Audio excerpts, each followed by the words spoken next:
Good morning, সুপ্রভাত বন্ধুরা। সবাই কেমন আছো? আশা করছি সবাই খুব ভালো আছো, সুস্থ আছো। আমার চ্যানেলে নতুন একটি ব্লগে তোমাদের সবাইকে স্বাগত জানিয়ে আজকে ব্লগটা শুরু করলাম। দেখতে পাচ্ছ আমি একটু মশলা বাটছি। হ্যাঁ, আসলে সকাল সকাল ভাবলাম যে একটুখানি সকালে তরকারিটা চাপিয়ে দিয়েছি।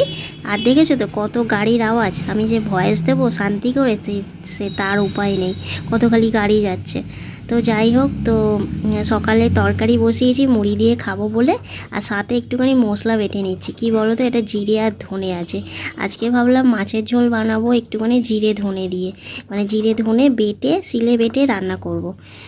তো শিলে বেটে রান্না করলে তরকারির টেস্টটা অনেকটাই বেড়ে যায়। কিন্তু আমার যা শিলের অবস্থা কি আর বলবো, মানে শিলটা তো কাটাই নেই একদম, তার উপরে আবার খুব ছোট্ট শিলটা, একদমই ছোট্ট। তো বাটতে অনেকই অসুবিধা হয়, বাটা যায় না। আর জিরে যদিও বা খুব কষ্ট করে বাটি, সেটা আবার ধনে কিন্তু একদমই বাটা যায় না। আর এখানে হচ্ছে আমার বর মাছ এনেছে, মাছটা একেবারে ও ধুয়ে দিচ্ছে, তেলাপিয়া মাছ এনেছে। আর আমি এইখানটায় শাক এনেছে, তো অনেক দিন পরে শাক এনেছে। শাক তো খেতে খুবই ভালো লাগে, খেতে ইচ্ছেও করে, কিন্তু আমার শাক খেলে বড্ড গ্যাস হয়ে যায়, তো গলা জ্বালা করে। তো সেই জন্য না আমি আর শাকটা খাই না, বাড়িতে আনে না, কিন্তু খেতে তো ইচ্ছে করে বলো। তো আজকে ওকে বললাম যে নিয়ে আসো, মাঝে মধ্যে নিয়ে আসো, খাবো। কি করব, শাক পাতা তো খাওয়া উপকারী, কিন্তু উপকার হলে কি হবে, উপকারের বদলে আমার আবার অপকারী হয়ে যাচ্ছে। তো যাই হোক, এখানে দেখো বিট আলুর তরকারি, আর এখানে মুড়ি নিয়েছি, ব্যাস ওইটাই এখন খাবো, সকালের খাবার, সকালের টিফিন। তো এইটাই খেয়ে দিয়ে তারপরে হচ্ছে আমি ঘরটাকে মুছে আর স্নান করে আসবো। ব্যাস স্নান করে নিলে আমার দুপুরে কাজকর্ম শেষ হবে, কিন্তু রান্না করতে হবে। গুড আফটারনুন বন্ধুরা, এই সবে স্নান করে এলাম। ঘড়িতে 1টা বাজে আমাদের ঘড়িতে, মানে 1টা বাজে 10 মিনিট বাকি। একটু ঘড়িটা স্লো হয়ে গেছে আর কি। তো এই স্নান টান করে এলাম, এসে ঠাকুর প্রণাম করলাম। আর আজকে হলো বৃহস্পতিবার, তোমার তো বললাম ভয়েসে আর কি। আর এখন হচ্ছে রান্নাবান্না চাপাবো, রান্নাবান্না করব। আর বড় ওইদিকে, এই দেখো এইখানটায় ঝাড়ুটা রাখার আর জায়গা পেলাম না, তো সেই জন্য এইখানটায় রেখে দিলাম। কোথায় রাখবো, বারান্দায় রাখি না, বারান্দায় রাখলে যেন মনে হয় কোনো ধুলো লাগবে। তারপরে কোথায় রাখবো, ওই যেহেতু বারান্দার ঝাড়ুটা বারান্দায় রেখেছি, আবার কোথায় রাখবো, তো আলাদা করার কোনো জায়গাও নেই। সেই জন্য না ঘরে এই জায়গাটা রেখেছি, এই জায়গাটা একটুখানি অন্য কিছু রেখে দিলে তাহলে হয়তো এটা দেখা যাবে না। দেখছি কি করা যায়, কিন্তু এইটা এরকম দেখা যাচ্ছে, দেখতে খুব খারাপ লাগছে। তো ভাত এইদিকে আমি করে নিয়েই তারপরে স্নানটা করতে গেছিলাম। এবার মাছ ভাজবা, শাকটা খুব ভালো করে ধুয়ে নিয়েছি বালতির মধ্যে করে নিয়ে, কারণ যে কোনো শাক সবজি ভালো করে ধুয়ে নেওয়াই ভালো। শাকটা তো মানে বালতির জলে ধুলে বেশি ভালো হয়, ধুতে সুবিধা হয়। আর চুবড়ি করে তো ধুলে আমার আবার ঠিক পোষায় না, যেহেতু জল ঢেলে ঢেলে ঠিক ভালো করে ধোয়া যায় না। যাই হোক, জন্য কল টল থাকলে ভালো ধোয়া যায়, সে তো হবে না। যাই হোক চলো, এবার মাছ এনেছে তেলাপিয়া মাছ, তো দেখলে তখন মাছটা ভাজবো। এই যে চলো যাই। গ্যাসে কড়া চাপিয়ে দিয়েছি, কড়া গরম হয়ে গেছে, চলো তেলটা দিয়ে দাঁড়াও।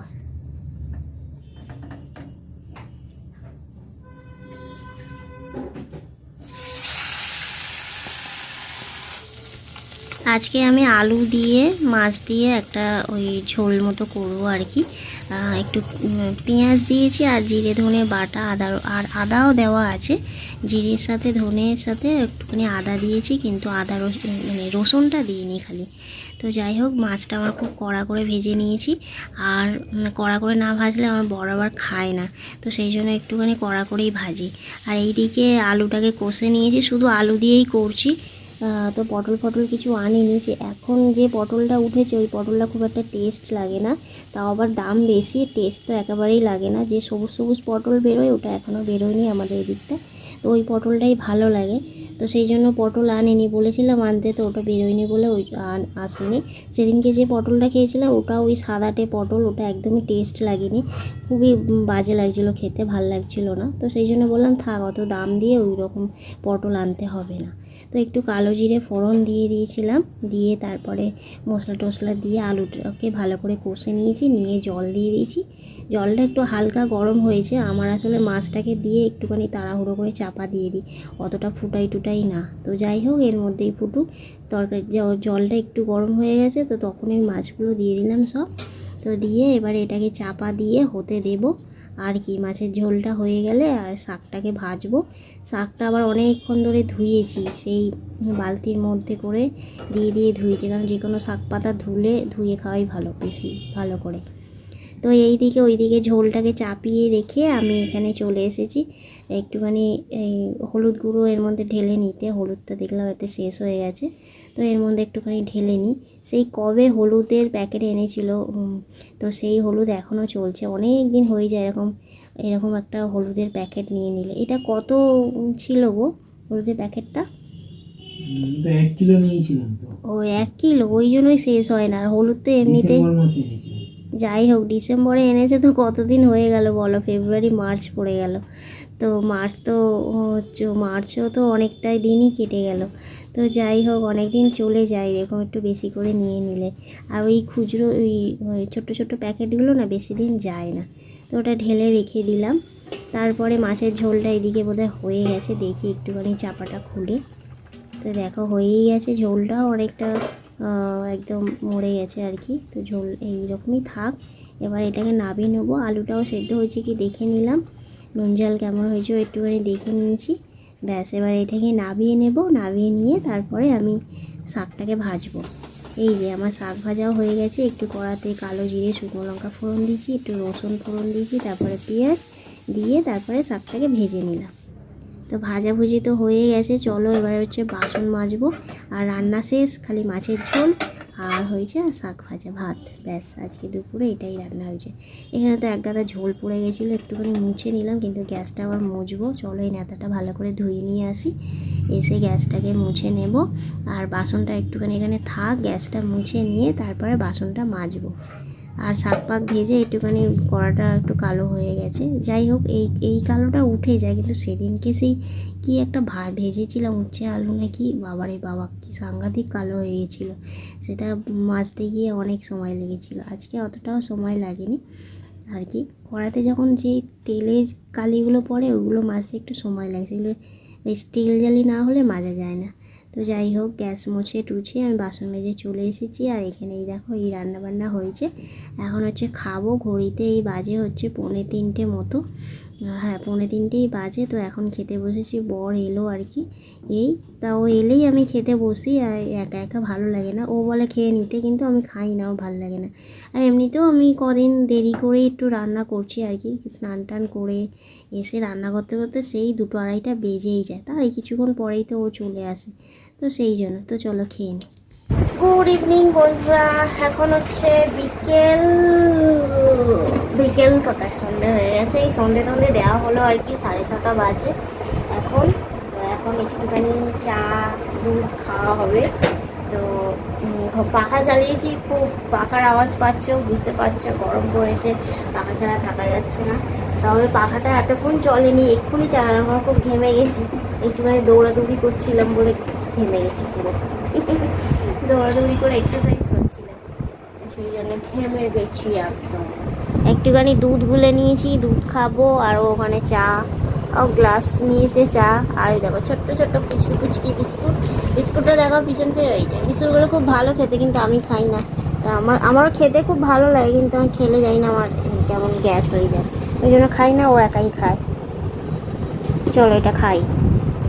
এই যে এখানে একটুখানি মুড়ি আর একটুখানি বোঁদে নিয়েছি, 1 বাটি ভরে নিয়েছি, এটাকে এখন খাবো। ঘড়িতে 8:45 বাজে।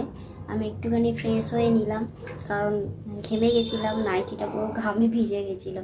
তো ওটাকে কেচে দিলাম, কেচে মিলে দিলাম, এই যে এইখানটায় মিলে দিলাম ঘরেতে। আর এই নাইটিটা পরে একটু ফ্রেশ হয়ে নিলাম আর কি। গরম পড়ছে মানেই জানো এত গরম হবে, আর খালি ঘাম হবে।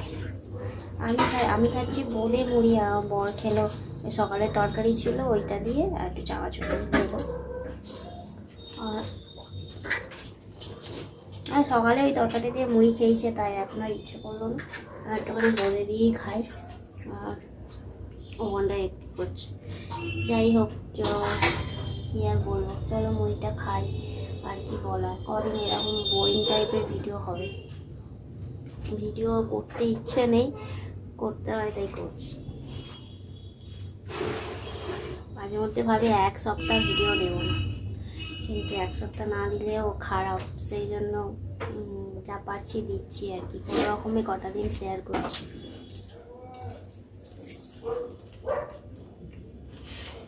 ওইভাবেই চলতে হবে, কিংবা আছে আমার সংসার বাবা, ওই কাজকর্ম খাই দেয়, ঘুম ছাড়া আছে কি। প্রত্যেকটা লাইফস্টাইল ভিডিওই এইরকম হয়, সবার যে যার লাইফে যেটা চলছে সেটাই শেয়ার করে। যে এখানে ওখানে ঘুরে বেড়াচ্ছে সে সেটাই শেয়ার করে, যে ঘরে থাকে সে ঘরটাই শেয়ার করে। তো এইভাবেই হয়, তো আমিও যেভাবে আছি সেভাবেই শেয়ার করছি।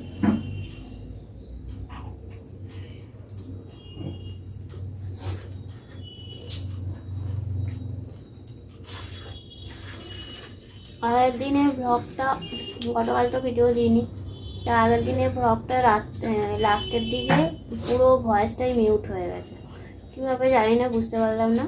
ওখানে তো ভয়েস দেওয়াই ছিল, কিন্তু ভিডিও আপলোড করার পর দেখি মিউট হয়ে, আমি জানতামই না, আমি তো দেখিনি ভিডিও আপলোড করার পর, আমি আর দেখিনি। তো পিয়াদি আমাকে কমেন্ট করে বলছিল যে লাস্টে ওটা কী হলো কিছুই বুঝতে পারলাম না, লাস্টে কী হয়েছে। তারপরে ভিডিওটা লাস্টের দিকে গিয়ে দেখলাম যে হ্যাঁ বাবা, পুরোটাই তো মিউট করা, আমি তো ভাবতেই পারছি না, পুরোটা ভয়েস দিলাম অথচ পুরো মিউট হয়ে গেল। কি বুঝতে পারলাম কিছু একটা টেকনিক্যাল প্রবলেম ছিল, কিছু হচ্ছে এডিট করার পরেই হয়তো হয়েছে সমস্যাটা, কিছু একটা আমি দেখিও নি। যাই হোক, এবার যখন আপলোড করবো ভালো করে দেখে আপলোড করতে হবে। সেদিনকে একটু তাড়াহুড়ো করেই করেছিলাম, দেখা হয়নি, মানে এডিট তো ঠিকঠাকই করেছি, এডিট করার পরও যে ঠিকঠাক একটু করে দেখে নিতে হয় সেটা আর দেখা হয়নি। সেদিনকে একটু ব্যস্ত ছিলাম, রাখতে হয়ে গেছিলো অনেকটা, তো তাড়াতাড়ি করে করেছিলাম।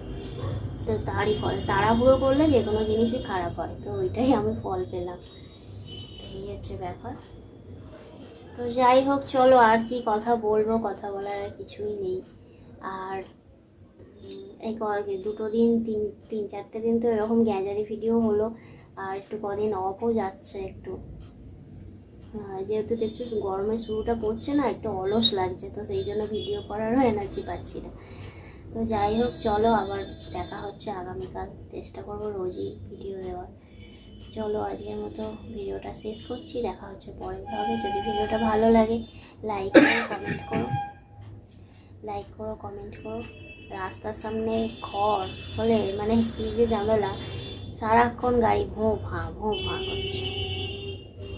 তো চলো আজকের মতো টাটা আর গুড নাইট। মুড়িটা খাই, এই যে মুড়ি নিয়েছি, মুড়ি মুড়ি মুড়ি, ও খেয়ে হজমও করে দিল আর আমার খাওয়া